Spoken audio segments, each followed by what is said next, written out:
When the government was still ignoring the countless lives lost to AIDS in 1992, ACT UP brought their funerals straight to their door, literally. Documentary filmmaker, artist, and activist James Wentzy helped organize and document the Ashes Action, where activists emptied the ashes of their loved ones lost to AIDS onto the White House lawn. When James was diagnosed in 1990, he decided to use his art for the good of his community. The AIDS epidemic made its way to the US as early as the 60s, but it wasn't until 1981 that it caught national attention. When the disease, which was initially referred to as the gay-related immune deficiency, or also referred to as GRID, started to spread rapidly, the mainstream was treating it as a joke, and the Reagan administration wouldn't even say it out loud. It was simply ignored. Through his entire body of work, James has been putting a megaphone up to the voices that aren't being heard. This is legendary. One of the first steps in making private grief public is the ritual of memorials.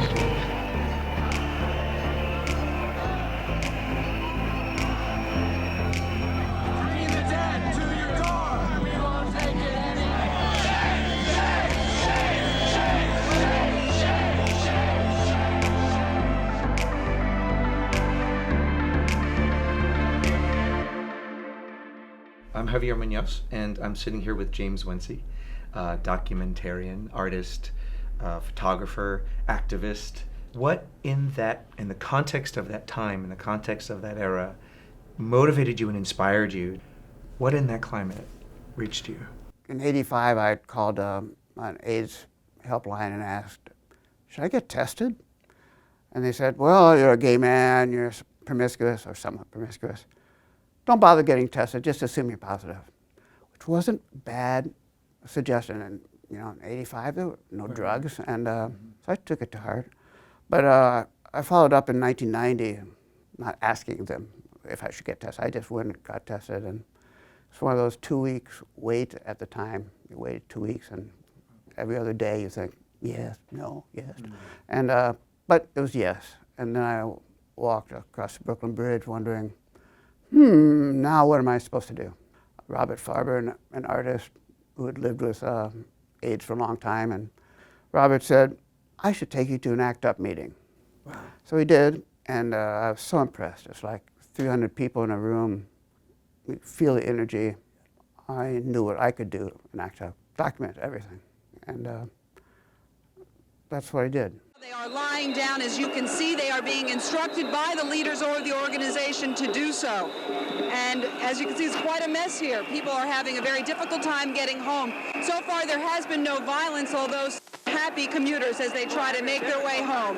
Reporting live from Grand Central Terminal, I'm Perry Peltz. Back to you in the studio. This is in addition to the testing already underway in our military and foreign service. Now let me turn to what the states can do.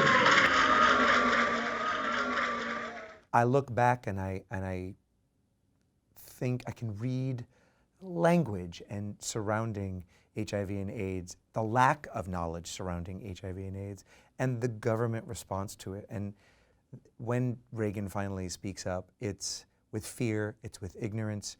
And I always felt like that was such a powerful allowance for everyone to just have fear and be silent about it. AIDS, they were disposable people, careers, junkies. Yeah. And that was the language that was around it, right? Yeah. Which is a very... And Reagan finally at 87, AIDS had been raging since before 81, but 81 was when it was being noticed, and finally in 87, which was the same year ACT UP was formed actually, Reagan finally said, yeah, well, in education, doesn't medicine and morality teach the same lesson? So even then he mentioned AIDS as morals. I imagine what it would be like if friends had a demonstration each time a lover or a friend or a stranger died of AIDS. I imagine what it would be like if each time a lover, friend, or a stranger died of this disease, their friends, lovers, or neighbors would take the dead body and drive it with a car 100 miles an hour to Washington, D.C., and blast through the gates of the White House and come to a screeching halt before the entrance and dump their lifeless form on the front steps. Is that what you're afraid of? That people are maybe going to see exactly what this government does? Yeah, we have a dead body here. We have a corpse. There was a political funeral that an activist had died and wanted his body to be used in a political way. AIDS had gotten that bad right by then. Yes. We drove his body in a coffin to the Capitol, and there was a little lack of planning. They waited a little too long, and all of a sudden, some of the Capitol Police and authorities got wind of it, and they were not going to let that coffin out of the van. The idea was to walk into the White House. And there was a brouhaha standoff for hours, and cops were determined not to let that coffin get out of the van. But finally, the activists brought it out, and there was one brief shuffle where you see the coffin going high in the air, going that way, and then back in the police put it back in the van. And one of the activists were yelling, "What are you afraid of? What are you afraid of? Yes, we've got a dead body here. Someone who died of AIDS. What are you afraid of?" And so at first I was thinking, oh, that was a failure. And then quickly I came around to realize there really aren't any failures. I mean, what was said to the cops was exactly the state of reality right there. You know, what are they afraid of? Well, they don't want to be seen. They don't want to see a dead body. You know, this is what I'm left with. I've got a box full of ashes and bone chips. And I felt like a statement like this, throwing these on the White House lawn, is like saying this is what George Bush has done. You know, this is what him and Ronald Reagan before him have done. Bringing the dead to your door. We won't take it anymore. Bringing the dead to your door.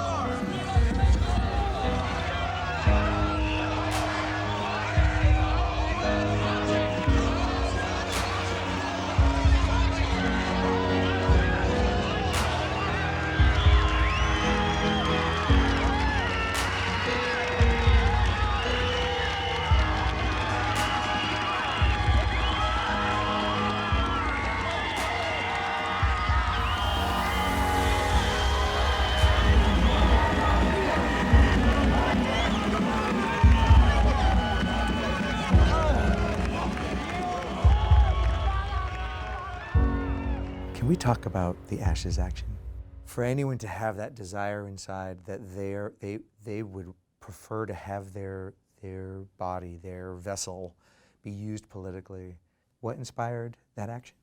As the artist David Wojnarowicz had first framed in his writing, he said, "When I die, I want you to take my body 100 miles an hour to Washington, D.C. and drop my body on the steps of the White House." When I heard what he wrote, my mouth just dropped open. But so that's where the political funerals actually started from. And it was organized for like October in '92, and it was bringing our bodies to your door as we walked towards the White House. And perfect defensive moves, blocking moves. NFL would have been proud of us. For activists, keeping the cops. The cops did not want us at the White House. We were mad. We were carrying these ashes, and we got to the fence, and we were just chucking the ashes, and you could see them exploding in the air, and screams, crying, hugs. Cops started moving in with horses, and classic action. Marshall said, "Everybody sit, everybody sit." So everybody sat, and that'll stop horses cold, because horses will never trample anyone knowingly. So if everybody's actually sit, not just a few, but if everyone's sitting, there's nothing worse than a cop on top of a horse that isn't moving. I mean, they are just disgruntled. And it actually broke out in a downpour right after it ended, and so the ashes turned into like mounds of concrete on the lawn. So it was perfect. When I tested positive for HIV antibodies in 1990, I turned towards activism to learn all I could. Am I more than a virus? I guess not. 6,500 died this year. Rudy, fight AIDS!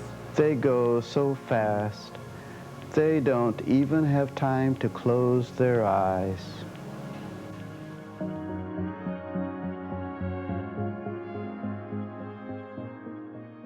Sort of a twofold question. What do you feel the responsibility of the artist is right now, still in regards to this movement, and just your average human being in this country and globally?